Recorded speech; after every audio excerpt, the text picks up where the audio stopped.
மக்கா பனவடி பக்கத்துல அருமையான ஒரு இடம் விற்பனைக்கு வந்திருக்கு பாருங்க. மாமரம் எப்படி இருக்கு, சும்மா மாங்கெல்லாம் சரியான காய்ப்புல இருக்கு. 1 ஏக்கர் 89 சென்ட்.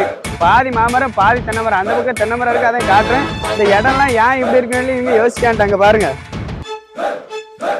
கடலை போட்டிருக்கு, எதுவும் முழு விளைச்சல் ஆகல, எல்லாம் ஜம்மன் இருக்கு. இப்பவே சூப்பரா விளைச்சல் இருக்கு. நான் இப்ப தென்னை மரத்தை காட்டுறேன், அதே போய் பார்ப்போம். மக்கா அதே மாதிரி தென்னை மரம் அப்படின்னு சொன்னாமே எல்லாரும் என்ன நினைப்பா, முத்தின தென்னை மரம் அந்த இடத்தெல்லாம் வித்துட்டு நாக்க தப்பிச்சிடான்னு பார்ப்பாங்க. அப்படிலாம் கிடையாது. நீங்க அப்படி யோசிச்சு பாருங்க. பாருங்க மரம் அவ்வளோ தரமான பக்கத்துல இருக்கு, நல்ல காய்ப்புல இருக்கு. நேரத்து கூட வெட்டியிருக்காங்க, அதுல வருமானத்துல தான் இருக்கு. நீங்க அதை பத்தி யோசிக்கணும். தண்ணி பாய்க்கிறத பாருங்க, சொட்டு நீர் பாசனம் தான். அதுவும் மரத்தை எப்படி மெயின்டைன் பண்ணிருக்கேன், ஃபுல்லா ஆட்டாமலுக்கு எல்லாம் சரியான மெயின்டெனன்ஸ்ல இருக்கு.